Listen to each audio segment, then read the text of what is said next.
الحمد لله نحمده ونستعينه ونستغفره ونؤمن به ونتوكل عليه ونعوذ بالله من شرور أنفسنا ومن سيئات أعمالنا من يهده الله فلا مضل له ومن يضلله فلا هادي له وأشهد أن لا إله إلا الله وحده لا شريك له وأشهد أن سيدنا ومولانا محمدا عبده ورسوله صلى الله تعالى عليه وعلى آله وأصحابه وأزواجه وذرياته وبارك وسلم تسليما كثيرا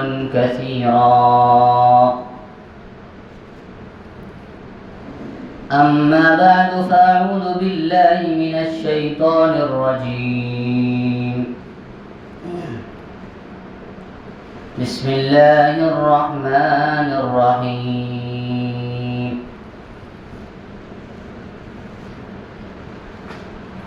يا أيها الذين آمنوا لا تأكلوا الربا أضعافا مضاعفة واتقوا الله لعلكم تفلحون قال رسول الله صلى الله عليه وسلم من أكل طيبا وعمل في سنة وأمن الناس بوائقه دخل الجنة أو كما قال النبي صلى الله عليه وسلم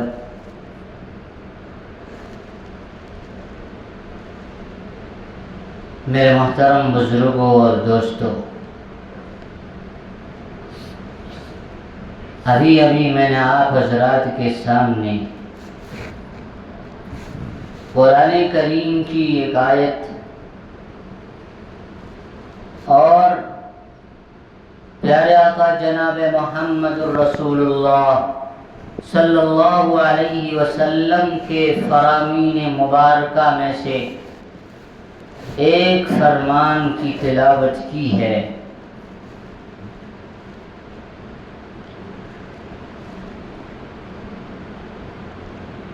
دعا فرمائیں اللہ مجھے صحیح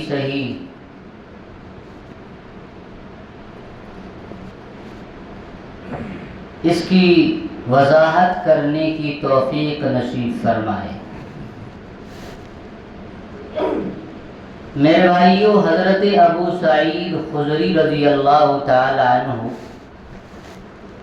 بڑے ہی عظیم المرتبت صحابی ہیں۔ یہ خدری انصار کا قبیلے میں سے ایک قبیلے کی طرف نسبت کرتے ہوئے خدری کہلاتے ہیں۔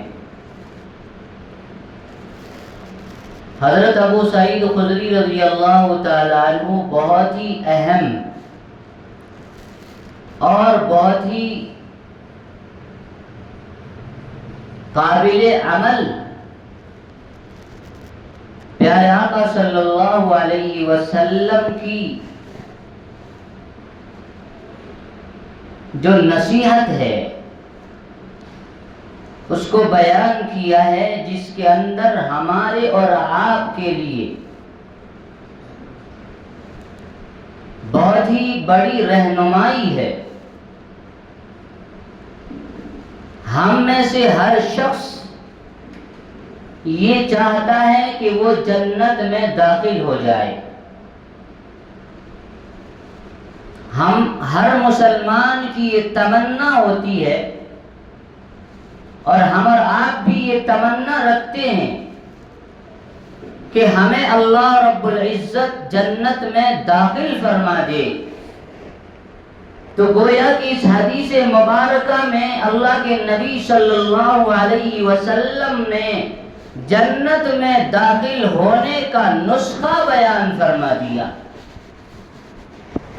کہ اے لوگوں جو جنت میں داخل ہونے کے متمنی ہو اور ارادہ رکھتے ہو کہ میں جنت میں کس طرح داخل ہو جاؤں، تو لو سنو، اگر تم نے 3 کام ایسے کیے اور اس 3 کام پر عمل کیا، 3 باتوں پر عمل کی، تو پھر تم جنت میں داخل ہو جاؤ گے۔ میرے بھائیو، جنت میں داخل ہونے کی 2 شکلیں ہوں گی۔ ایک تو یہ کہ کچھ لوگ پہلے مرحلے میں جنت میں داخل ہو جائیں گے، بغیر حساب کتاب کے اللہ تعالیٰ کچھ لوگوں کو جنت میں داخل فرما دیں گے، اور کچھ لوگ ایسے ہوں گے جو پہلے تو جہنم میں ڈالے جائیں گے اور پھر وہاں سے پاک اور صاف ہونے کے بعد دوسرے مرحلے میں ان لوگوں کو اللہ تعالیٰ جنت میں داخل فرمائیں گے۔ اس زمرے میں تو تمام مومنین داخل ہیں، ہر ایمان والا اس دوسرے زمرے میں داخل ہے۔ اگر اس کے پاس ایمان ہے تو گناہوں کی بدولت اگر وہ کسی وجہ سے جہنم میں جائے گا تو ایک نہ ایک دن ایمان والوں کو اللہ تعالیٰ جنت میں داخل فرما دیں گے۔ لیکن یہاں جو بات تذکرہ کیا جا رہا ہے، جو اللہ کے نبی صلی اللہ علیہ وسلم کا یہ فرمان ہے، اس میں وہ لوگ داخل ہیں جو پہلے مرحلے میں جنت میں جائیں گے۔ چنانچہ اللہ کے نبی صلی اللہ علیہ وسلم نے فرمایا، من اکل طیبا، جس نے حلال رزق کھایا، حرام سے اپنے آپ کو بچایا، حلال رزق کھایا۔ میرے بھائیوں، آپ جانتے ہیں کہ اسلام کے اندر حلال رزق کی بڑی اہمیت ہے۔ فرمایا کہ اگر رزق حلال نہ ہو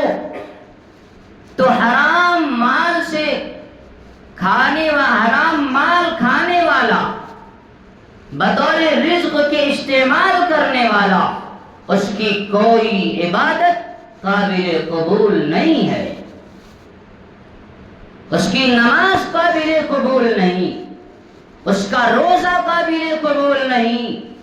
اس کا دیا ہوا زکوٰۃ قابل قبول نہیں، اس کا کیا ہوا صدقات و خیرات قابل قبول نہیں، جب تک کہ اس کا مال جو حلال استعمال کر رہا ہے، بطور رزق کے استعمال کر رہا ہے، اگر وہ حرام ہے، حلال نہیں ہے، تو پھر اس کا کوئی عمل قابل قبول نہیں ہے۔ اور یہاں تک فرمایا کہ اس شخص کی دعا بھی قبول نہیں ہوتی۔ حرام کھانے والے کی دعا اللہ قبول نہیں فرماتے۔ اللہ کے نبی صلی اللہ علیہ وسلم نے فرمایا کہ بندہ اللہ کے سامنے ہاتھ پھیلائے ہوا ہے اور گڑ گڑا کر دعا مانگتا ہے، رو رو کر دعا مانگ رہا ہے، لیکن اس کا کھانا حلال نہیں، اس کا پینا حلال نہیں، اس کا پہننا حلال نہیں، تو کیسے اللہ اس کی دعا قبول کرے؟ اس کی دعا اللہ قبول نہیں فرماتے۔ انسان مقدس مقامات کی جو ہے سفر کرے، وہ بیت اللہ چلا جائے، اور کعبے کی دیواروں کو، ان کی چادروں کو پکڑ کر، ان کے غلاف کو پکڑ کر رو رو کر گر گرا کر دعا مانگے، لیکن اگر اس کا مال حلال نہیں ہے،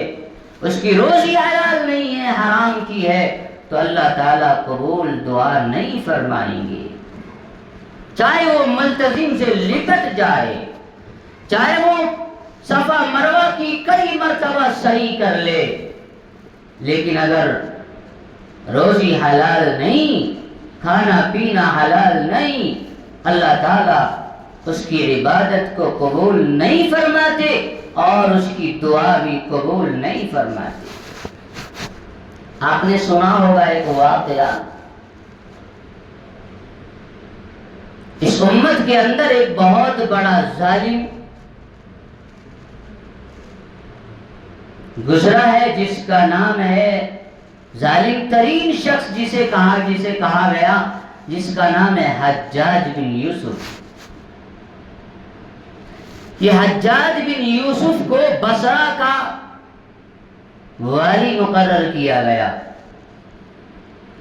یہ جب بصرہ پہنچا تو وہاں کے لوگوں کے ذریعے سے اسے پتہ چلا کہ بصرہ میں ایک ایسے لوگوں کی جماعت ہے جو مستجاب الدعوات ہیں۔ جب کبھی یہاں پر کوئی ظالم حکمراں آتا ہے اور اس پر ظلم کرتا ہے تو وہ لوگ اس کے خلاف بد دعا کرتے ہیں، وہ ہلاک و برباد ہو جاتا ہے۔ حجاج بن یوسف، اس نے جو ہے ایسے لوگوں کا پتہ لگایا اور ہر ایک کی جو ہے دعوت کی، اور دعوت کر کے اسے کھانا کھلا کر بھیج دیا اور کہا کہ اب جو ہے ان کی دعا میرے خلاف قبول نہیں ہوگی، یہ اگر میرے لیے بد دعا کریں گے ان کی بد دعا قبول نہیں ہوگی، کیونکہ میں نے ان کے اندر حرام لقمہ اتار دیا ہے، حرام مال سے میں نے اس کی جو ہے مہمان نوازی کی ہے، ان کی دعوت حرام مال کے ذریعے کیا ہے، لہذا اب یہ میرے خلاف بد دعا کریں گے تو میرے خلاف دعا قبول نہیں ہوگی۔ سے پتہ چلا کہ حرام مال کھانے والے کی دعا اللہ تعالیٰ قبول نہیں فرماتے، اور صحابہ کرام رضوان اللہ تعالی علیہم اجمعین کے یہاں پر اس کا بہت ہی اہتمام ہوا کرتا تھا کہ کبھی ان کے پیٹ میں، ان کے حلق کے نیچے حرام لقمہ چلا جائے، اس کا گوارا نہیں کرتے تھے۔ چنانچہ حضرت ابو بکر صدیق رضی اللہ تعالیٰ عنہ کے بارے میں آتا ہے کہ ان کا ایک غلام اور خادم، انہوں نے ایک مرتبہ حضرت ابو بکر صدیق رضی اللہ تعالیٰ عنہ کے سامنے ایک دودھ کا پیالہ پیش کیا۔ حضرت ابو بکر صدیق رضی اللہ تعالیٰ عنہ انجان تھے، معلوم نہیں تھا،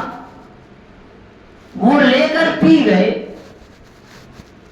سامنے والا غلام نے یہ کہا کہ آپ کبھی بغیر پوچھے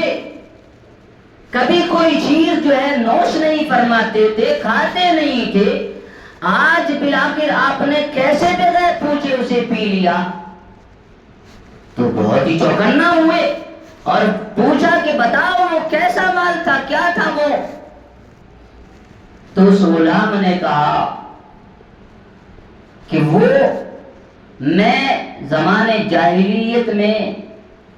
جادو وغیرہ کا کوئی کام کرتا تھا، اس کے ذریعے علاج کرتا تھا،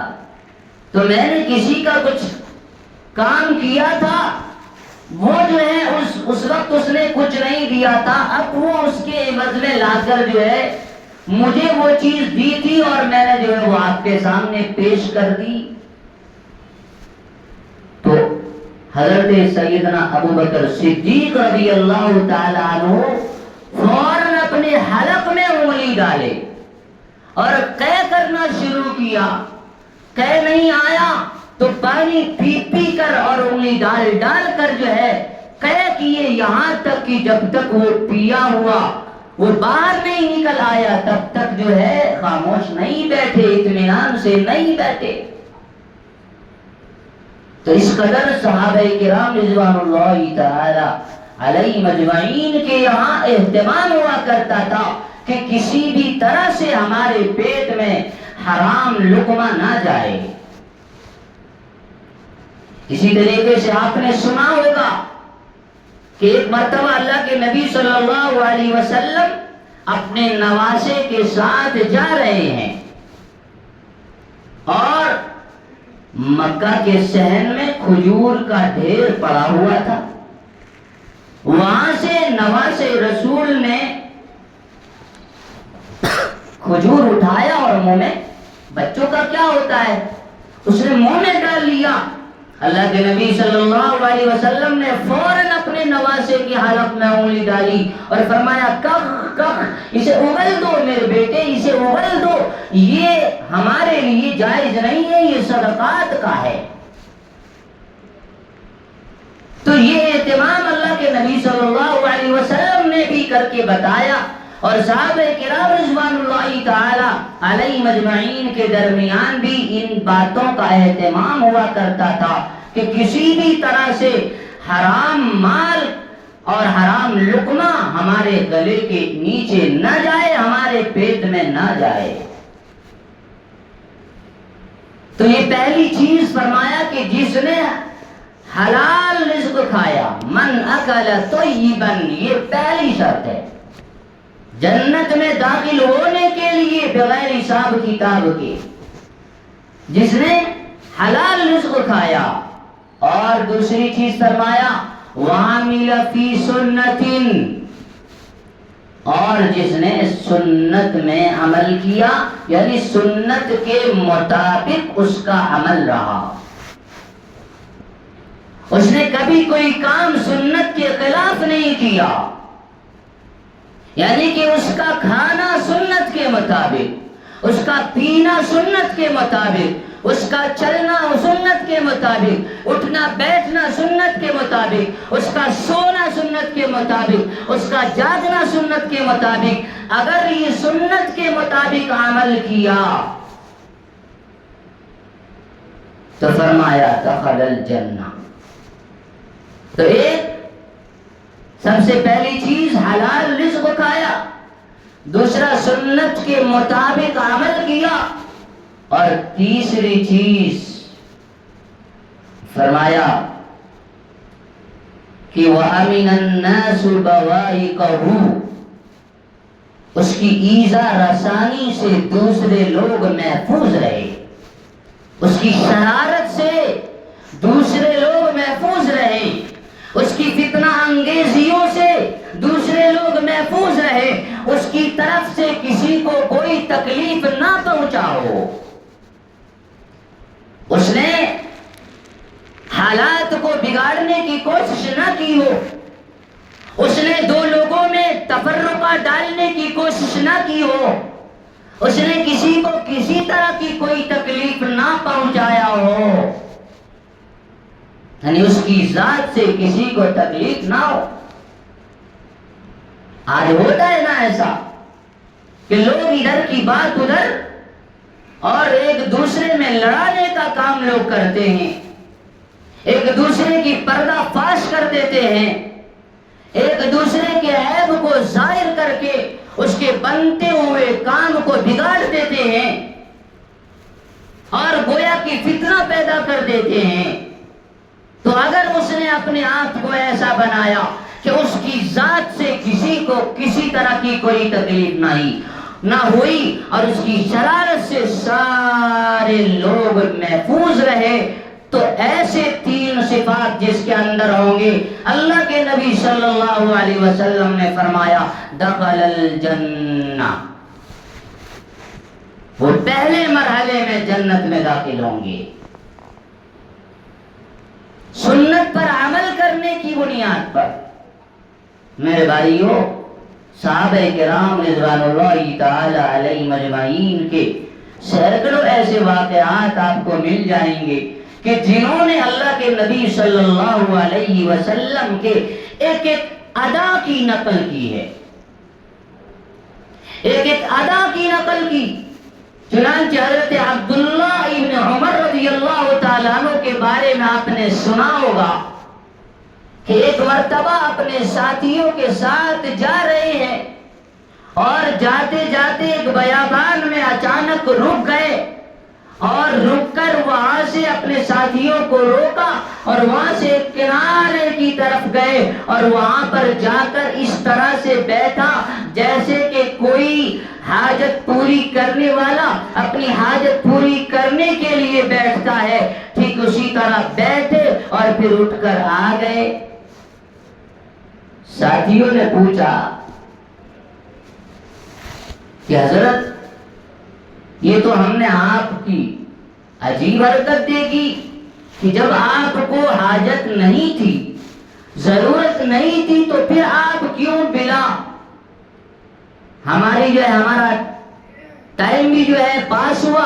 آپ بلا وجہ وہاں جا کر کیسے بیٹھ کر آئے؟ تو اس وقت فرمایا حضرت عبداللہ ابن عمر رضی اللہ تعالیٰ عنہ نے کہ میں نے کسی کا نقصان نہیں کیا، میں اسی جگہ پر اللہ کے نبی صلی اللہ علیہ وسلم کو ایک مرتبہ حاجت کے لیے فارغ ہونے کے لیے وہاں پر اس طرح سے اللہ کے نبی بیٹھے تھے، تو میرا جاتے جاتے میرا یہ جی چاہا کہ میں کیوں نہ اللہ کے نبی صلی اللہ علیہ وسلم کی اس سنت پر بھی عمل کر لوں۔ یہاں تک کہ ایک صحابی کے بارے میں آتا ہے کہ اللہ کے نبی صلی اللہ علیہ وسلم کا بال گھنگریالا، اللہ کے نبی صلی اللہ علیہ وسلم کے جو بال تھے، آپ جو پیشانی نکالتے تھے تو بیچ سے پیشانی نکالتے تھے، مانگ جو نکالتے تھے بیچ سے مانگ نکالتے تھے اور بال میں جو ہے آپ کنگھا کیا کرتے تھے۔ ایک صحابی ان کے اندر ان کے بال بہت گھنگریالے تھے، اس صحابی کا جو بال تھا وہ گھنگریالے تھے۔ اس نے اس کے دل میں یہ آیا کہ ہائے کاش کتنا اچھا ہوتا کہ میں بھی پیشانی بیچ سے نکالتا۔ چنانچہ اس نے سوچا کہ کیا شکل اختیار کیا جائے کہ جس سے میرے سر کی مشابہت میرے نبی سے ہو جائے۔ چنانچہ اس نے ایک جو ہے سریا لیا، اسے گرم کیا، لوہے کی سلاخ، اسے گرم کیا بھٹی میں اور بیچو بیچ مانگ میں یوں پھیر دیا اور پھر کہا کہ اب میرے سر کی مشابہت میرے حضور سے ہو گئی۔ میرے بھائیو، اس قدر اللہ کے نبی صلی اللہ علیہ وسلم کے دیوانے پروانے مستانے صحابہ کرام رضوان اللہ علیہم اجمعین آپ کی سنت پر عمل کیا کرتے تھے۔ میرے بھائیو، سنت پر عمل کرنے سے اور حلال رزق کے استعمال کرنے سے انسان کے اندر ایک طرح کی نورانیت پیدا ہوتی ہے، اور یہ نورانیت انسان کو اچھے اعمال پر ابھارتی ہے کہ وہ اس کی نیکی کی طرف اس کے قدم بڑھتے ہیں اور برائیوں سے وہ باز رہتا ہے۔ اور اگر انسان حلال رزق کا اہتمام نہ کرے، حرام جو ہے حرام مال کا استعمال کرے، تو میرے بھائیوں یہ چیزیں دل کے اندر تاریکی پیدا کرتی ہے، اور یہی تاریکی انسان کو اعمال صالحہ کی طرف بڑھنے نہیں دیتی۔ میرے بھائیوں، اسی وجہ سے کہا جا سکتا ہے کہ جو لوگ مسجد کی طرف قدم بڑھاتے ہیں اور اللہ کے ایک ایک حکم پر عمل کرنے کے لیے ہمہ وقت تیار رہتے ہیں، یقیناً ان کے اندر کی وہ نورانیت جو اس کے حلال اور پاک مال کے رزق کے کھانے کی وجہ سے جو پیدا ہوتی ہے، وہ چیزیں اسے نیکی کی طرف کھینچ کر لاتی ہیں۔ اور اگر حلال مال نہ ہو،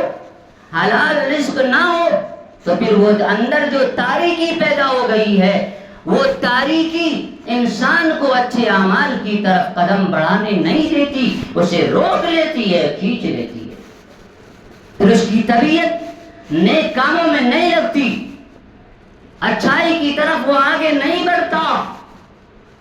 اللہ کے حکم کو پورا کرنے میں اس کی طبیعت نہیں لگتی۔ گناہ اور معصیت میں کی وجہ سے جو تاریکیاں پیدا ہوئی ہیں، وہ تاریکیاں اس کی نیکی کے لیے رکاوٹ بن جاتی ہے۔ میرے بھائیوں، اس بنیاد پر یہ بھی کہا جا سکتا ہے کہ اگر کوئی انسان حلال رزق کا استعمال کرے اور اس حلال روزی کو کمانے کے لیے فرض کا اہتمام کرے، اللہ نے جو 5 وقتہ نماز فرض کی ہے، فرض نمازوں کا اہتمام کرے، وہ چاشت نہ پڑھے، وہ تہجد نہ پڑھے، وہ دوسرے نوافل بھی نہ پڑھے، 5 فرائض کا وہ عمل پابندی کرے اور حلال رزق کی طلب کے لیے، حلال روزی کمانے کے لیے وہ جائے در بدر کی ٹھوکریں کھائے اور پورا جو ہے فرض کا مکمل اہتمام ہو، وہ چاشت نہ پڑھتا ہو، وہ اشراق نہ پڑھتا ہو، وہ تہجد نہ پڑھتا ہو، وہ یہ سارے وقت حلال روزی کے کمانے میں اور اسے جمع کرنے میں اگر وہ وقت صرف کر رہا ہے، تو یہ شخص اس شخص سے بہت ہی بہتر ہے جو تو چاشت بھی پڑھتا ہے اور اشراق کا بھی اہتمام کرتا ہے، تہجد بھی پڑھ رہا ہے اور فرائض اور سنت نوافل تمام چیزیں اس کے اندر ہیں، لیکن اس کا رزق حرام ہے۔ تو میرے بھائی، وہ پہلا شخص جو فرائض کی ادائیگی کے بعد اگر وہ حلال مال کی رزق میں وہ کوشاں ہے، اپنے بیوی بچوں کے لیے حلال روزی کا انتظام کر رہا ہے، فرائض کے ساتھ پورا کر رہا ہے، تو یہ جو تہجد گزار ہے اور چاشت کا بھی اہتمام کرنے والا ہے، نوافل کا بھی اہتمام کرنے والا ہے، لیکن اس کا مال پاک نہیں ہے، اس کی روزی میں حرام کی ملاوٹ ہے، میرے بھائیو اس سے کہیں زیادہ بہتر وہ پہلا شخص ہے۔ تو میرے بھائیو، جنت میں داخل ہونے کے لیے 3 نسخے بیان کیے گئے کہ عمل سب سے پہلے من اکل طیبا، حلال روزی کھانے والا ہو، وعمل فی سنت، اور سنت کے مطابق عمل کرنے والا ہو، اور وَأَمِنَ النَّاسُ بَوَائِقَهُ، اور اس کے شرور و فتن سے لوگ محفوظ رہیں۔ اچھا، ایک بات یہاں پر قابل غور ہے، اللہ کے نبی صلی اللہ علیہ وسلم نے یہ نہیں فرمایا کہ ایمان والے ہی اس کے شرور و فتن سے محفوظ رہے، بلکہ ناس کا لفظ استعمال فرمایا، اور ناس کے اندر سارے لوگ آ جاتے ہیں، وہ چاہے کافر ہو، چاہے مشرک ہو، چاہے اہل کتاب ہو، یہودی ہو، نصرانی ہو، کوئی بھی ہو، کسی کو بھی وہ تکلیف پہنچانے والا نہ ہو۔ میرے بھائیو، یہی تو مسلمان کی پہچان ہے کہ وہ صرف اپنی فکر نہیں کرتا اور وہ صرف اپنے شرور و فتن سے اپنے گھر والوں کو ہی محفوظ نہیں رکھتا، بلکہ اس کے اندر یہ اعلیٰ کردار اس طرح سے ہونی چاہیے کہ جس کی وجہ سے اپنے تو اپنے دوسرے بھی اس کے شرور و فتن سے محفوظ رہیں، اس کی فتنہ انگیزی سے محفوظ رہیں۔ تو اللہ کے نبی صلی اللہ علیہ وسلم نے جنت کا پروانہ سنایا کہ، اور آگے کیا فرمایا؟ دخل الجنہ، جنت میں داخل ہو گیا۔ ظاہر میں یہ معلوم ہوتا ہے، کہنا یہ چاہیے تھا کہ وہ شخص جنت میں داخل ہوگا، لیکن اللہ کے نبی صلی اللہ علیہ وسلم نے کیا فرمایا؟ گویا کہ وہ جنت میں داخل ہو گیا، یعنی دنیاوی زندگی اس کی ایسی گزر رہی ہے کہ وہ حرام سے اجتناب کر رہا ہے، سنت کے مطابق عمل کر رہا ہے، اور اس کی ایذا رسانی سے دوسرے لوگ محفوظ ہیں، تو وہ دنیا میں رہتے ہوئے بھی اس کی جو ہے گویا کہ جنت میں داخل ہو گیا، صرف اس کی سانس نکلنے کی دیری ہے، وہ سیدھا کہاں جائے گا؟ جنت میں جائے گا۔ اللہ تعالی ہم سب کو ایسے اعمال کرنے کی توفیق عطا فرمائے اور حرام سے ہماری حفاظت فرمائے۔ میرے بھائیو، ہمارے بزرگوں میں بھی کچھ ایسے لوگ گزرے ہیں کہ جن کی کمائی بہت ہی گاڑی ہوا کرتی تھی۔ ہمارے ہندوستان کے اندر ایک بہت ہی بڑا مدرسہ ہے جسے دارالعلوم دیوبند کہتے ہیں۔ سب سے پہلے ہندوستان میں قائم ہونے والا وہ مدرسہ، وہاں کے ایک شیخ الحدیث تھے حضرت مولانا یعقوب رحمت اللہ علیہ۔ وہ خود فرماتے ہیں کہ اس زمانے میں ایک ہمارے یہاں بڑے میاں رہا کرتے تھے۔ اس بڑے میاں کی آمدنی کا ذریعہ کیا تھا؟ وہ جنگلوں میں جا کر گھاس کاٹتے تھے اور اسے بازار میں فروخت کرتے تھے۔ بازار میں فروخت کر کے جو رقم آتا تھا، اس رقم کے وہ 3 حصے کیا کرتے تھے۔ ایک حصہ وہ اپنے خرچ کے لیے، اپنی ضروریات کے لیے استعمال کرتے، اور ایک حصہ وہ جمع کرتے تھے اور ایک حصہ صدقہ کر دیا کرتے تھے۔ یہ جو حصہ جمع کیا کرتے تھے، اس جمع ہونے والے حصے سے وہ دارالعلوم دیوبند کے تمام اساتذہ کا سال میں 1 مرتبہ دعوت کیا کرتے تھے۔ حضرت مولانا یعقوب رحمت اللہ علیہ جو وہاں کے شیخ الحدیث تھے، وہ خود اپنی زبانی فرماتے ہیں کہ میں خود جو ہے وہ کھانا پکاتا تھا،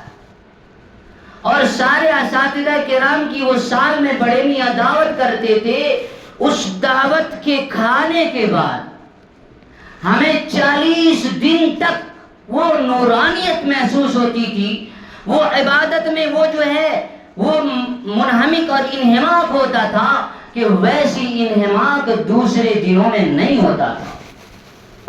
یعنی گویا کہ اس پاک مال اور حلال مال کی جو ہے اس کے کھانے کی وہ نورانیت اپنے اندر پیدا ہوتی تھی کہ 40 دن تک عبادت میں وہ حلاوت اور وہ حلاوت محسوس کرتے تھے کہ دوسرے ایام میں وہ حلاوت ہمیں محسوس نہیں ہوتی تھی۔ تو میرے بھائیو، یہ ہے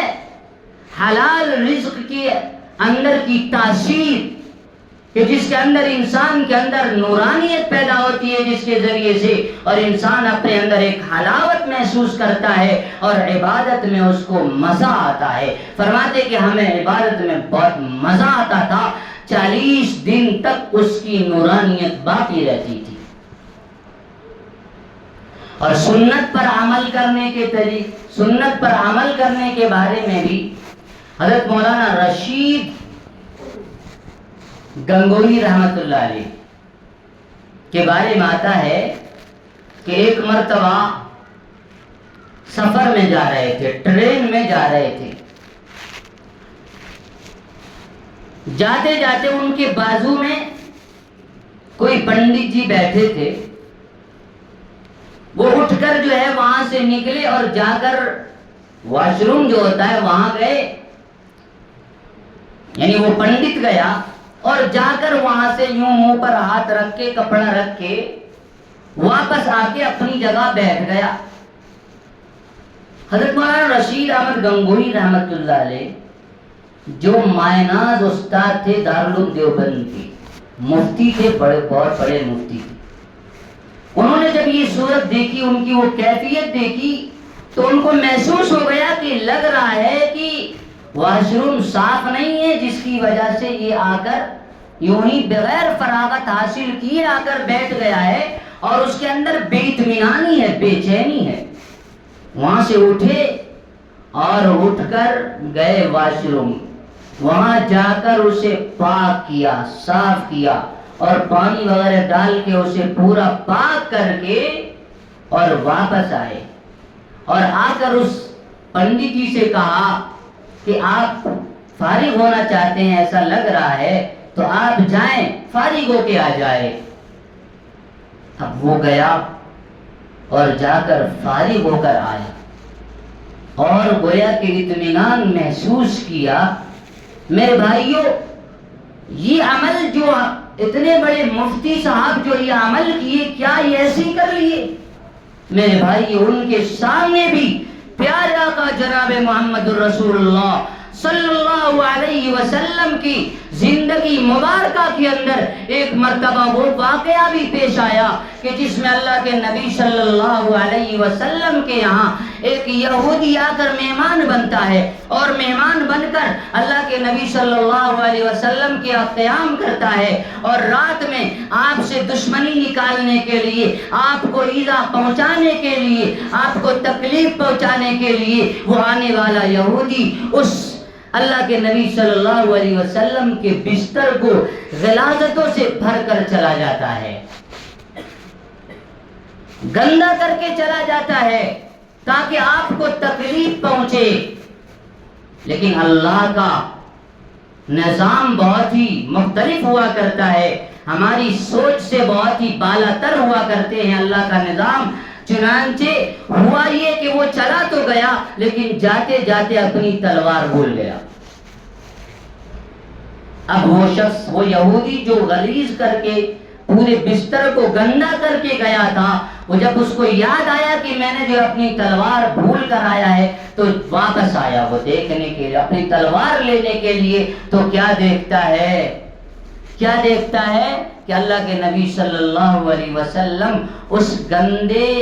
اور ناپاک بسترے کو آپ دھو رہے ہیں اپنے ہاتھوں سے. میرے بھائیوں، نبوت والے ہاتھوں سے اس گندگی کو صاف کرنا، پاک کرنا، یہ اللہ کے نبی صلی اللہ علیہ وسلم کا طریقہ تھا. کہ ہو سکتا، اور جب وہ شخص آیا تو یہ نہیں کہ اسے ڈانٹ پلائی اللہ کے نبی صلی اللہ علیہ وسلم نے، بلکہ اس کے آنے کے بعد جو اپنی غرض سے اور اپنی ضرورت سے آیا تھا، اپنی تلوار لینے کے لیے آیا تھا، اللہ کے نبی صلی اللہ علیہ وسلم نے بجائے اس کو کچھ کہنے کے، اسے برا بھلا کہنے کے، اللہ کے نبی صلی اللہ علیہ وسلم نے ان سے پوچھا کہ اے اللہ کے بندے، تمہیں کوئی پریشانی تو لاحق نہیں ہو گئی؟ میں اس بات سے فکر مند تھا کہ کہیں تمہیں جو ہے ہمارے یہاں آ کر تکلیف ہوئی، تم بیمار پڑ گئے اور تمہاری طبیعت خراب ہوئی اور تم جو ہے ایسے ہی چلے گئے، کہیں تمہیں کوئی تکلیف تو نہیں ہوئی؟ اس لیے کوئی یہ بات سن کر وہ حیران ہو گیا کہ میں تو اس کو تکلیف پہنچانے کے ارادے سے گندا کیا تھا، اور یہ حال خیریت پوچھ رہے ہیں. وہ جو ہے دیوانہ ہو گیا، اور اللہ کے نبی صلی اللہ علیہ وسلم پر یہ اللہ کے نبی صلی اللہ علیہ وسلم کے اخلاق اور سنت نے اس شخص کے ایمان کا ذریعہ بن گیا. تو اس سنت پر عمل کرنے، گویا کہ اس بات کو خیال کر کے حضرت مولانا رشید احمد گنگوئی رحمۃ اللہ علیہ نے اس پر عمل کیا کہ کسی کو ہمارے سے فائدہ ہو، تکلیف نہ پہنچے. یہ میرا آقا صلی اللہ علیہ وسلم کی سنت ہے. اور حضرت مولانا امداد اللہ مہاجر مکی رحمۃ اللہ علیہ کے بارے میں بھی آتا ہے کہ انگریز کا جب زمانہ تھا، جب جو ہے آپ پر جو ہے وارنٹ جو ہے جاری کر دیا گیا، اور آپ کو جو ہے قید کرنے کے لیے، پکڑنے کے لیے پولیس کو بھیجا گیا. پولیس تلاش کرتے، آپ جو ہے آپ سے آپ کے لوگوں نے مشورہ دیا کہ آپ کہیں چھپ جائیں تاکہ آپ کو نہ پکڑے. تو آپ نے اپنے ساتھیوں کے بات کو سن کر روپوش ہو گئے، لیکن 3 دن کے بعد نکل آئے. 3 دن کے بعد واپس آ گئے اور لوگوں نے کہا کہ ارے آپ کو چھپا رہنا چاہیے، پولیس آپ کی تلاش میں ہے. تو کہا کہ نہیں، میرے آقا جناب محمد الرسول اللہ صلی اللہ علیہ وسلم بھی غار کے اندر صرف 3 دن روپوش ہوئے تھے، اس لیے میں اس سے زیادہ نہیں روپوش ہو سکتا، میں اپنے آپ کو 3 دن سے زیادہ نہیں چھپا سکتا. تو یہ تھے میرے بھائیوں ہمارے اسلاف اور اکابرین کہ جنہوں نے اللہ کے نبی صلی اللہ علیہ وسلم کی سنت کی بھی ہر حال میں پیروی کی اور اپنے آپ کو حلال کمانے والا بھی بنایا، حرام سے بھی بچایا، اور جو ہے دوسروں کو ایذا رسانی سے بھی اپنے آپ کو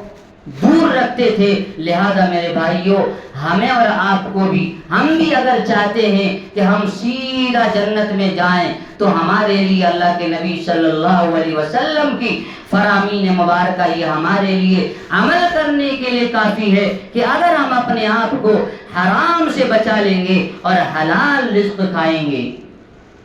اور سنت کے مطابق عمل کریں گے اور اپنے سے کسی کو کوئی تکلیف نہیں پہنچائیں گے تو میرے بھائی اللہ کے نبی صلی اللہ علیہ وسلم نے فرمایا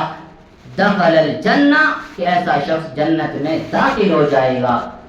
اور میں نے ایک آیت پڑھی آپ کے سامنے، اللہ تعالیٰ نے فرمایا یا ایھا الذین آمنوا لا تأکلوا الربا اضعافا مضاعفا، سود نہ کھاؤ، بڑھ چڑھا کر